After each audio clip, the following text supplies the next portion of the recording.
పెద్ద ఎన్టీఆర్ అంటే దేవుడు ఆయన. కాదని ఎవడన్నారు బాబు? అంకుల్ ఒక నిమిషం మాట్లాడు మాట్లాడు మాట్లాడు ఒక నిమిషం చెప్పండి. మాట్లాడు అంకుల్ చెప్పండి. మాట్లాడి అంకుల్ ఎన్టీ రామారావు దేవుడైన ఆయన ఎన్టీ రామారావు అంటే సైకిల్ తొక్కేవాడు. ఎన్టీ రామారావు అంటే సీఎం ఉన్నప్పుడు బాలకృష్ణ పదవి ఎందుకు రాలేదు? ఆ భార్య నువ్వు మాట్లాడేదానికి క్లారిటీ లేదు, క్వాలిటీ లేదు. అంకుల్ అంకుల్ నన్ను మాట్లాడిరా బాబు. మాట్లాడండి. ప్రభుత్వం వల్ల రాదండి. ప్రభుత్వం ఏదో చిన్న రికమెండేషన్ చేస్తుందేమో కానీ చేసే పని వల్ల వస్తుంది. ఇచ్చే నిజాయితీ వల్ల వస్తుంది, పని వల్ల వస్తుంది.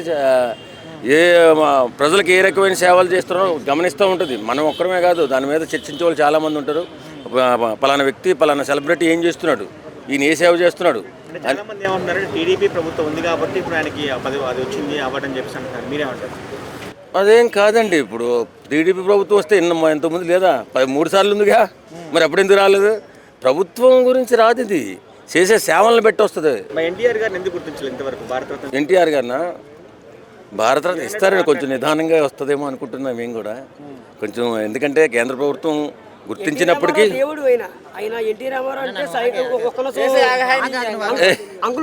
మాట్లాడి ఎన్టీ రామారావు దేవుడైన ఆయన ఎన్టీ రామారావు అంటే సైకిల్ తొక్కేవాడు. ఎన్టీ రామారావు అంటే సీఎం ఉన్నప్పుడు బాలకృష్ణ పదవి ఎందుకు రాలేదు? ఎన్టీ రామారావుని ఒక ఫస్ట్ భార్య ఉండేది.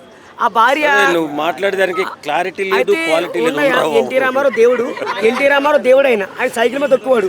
అందుకే రామారావు గారు చాలా మంచోడు ఆయన. అంటే జూనియర్ ఎన్టీఆర్ కూడా మంచోడే. అంకుల్ అంకుల్ నన్ను మాట్లాడిరా బాబు. మాట్లాడండి. అంకుల్ ఎన్టీ రామారావు దేవుడు అయినా పెద్ద ఎన్టీఆర్ అంటే దేవుడు అయినా. కాదని ఎవడన్నారు బాబు? ఆయన దేవుడైనా దేవుడే, నిజంగా దేవుడే. సార్, ఇప్పుడు సామాజిక సేవ చేసే వాళ్ళు, రాష్ట్రాల కోసం కష్టపడే వాళ్ళు, ఇప్పుడు మన గద్దర్ లాంటి వాళ్ళు చాలా మంది ఉన్నారు.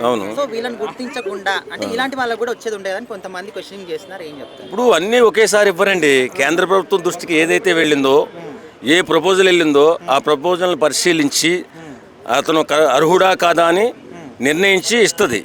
చాలామంది మేధావులు నిర్ణయిస్తారు. ఇక్కడ మనం చెప్పుకున్నంత ఈజీ కాదు. గద్దరికి ఎందుకు ఇవ్వలేదు, వాళ్ళకి ఎందుకు ఇవ్వలేదు, వీళ్ళకి ఎందుకు ఇవ్వలేదు అంటే మనం అడిగే ప్రశ్న కాదు అది.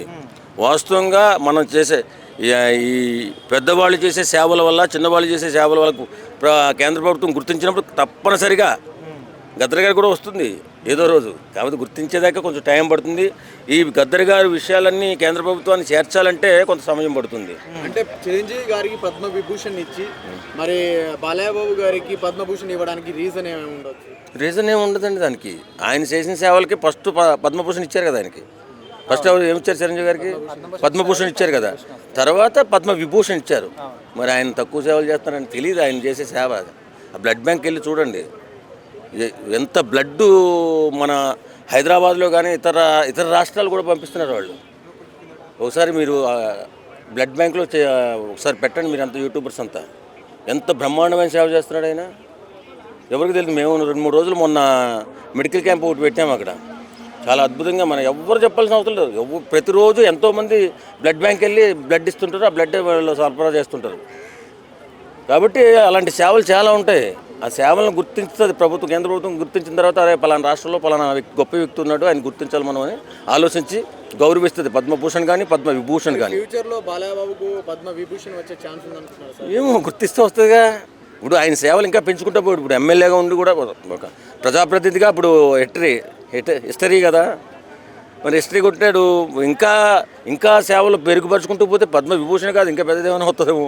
భారతరత్న కూడా రావచ్చు, మనం చెప్పలేం కదా. Thank you very much.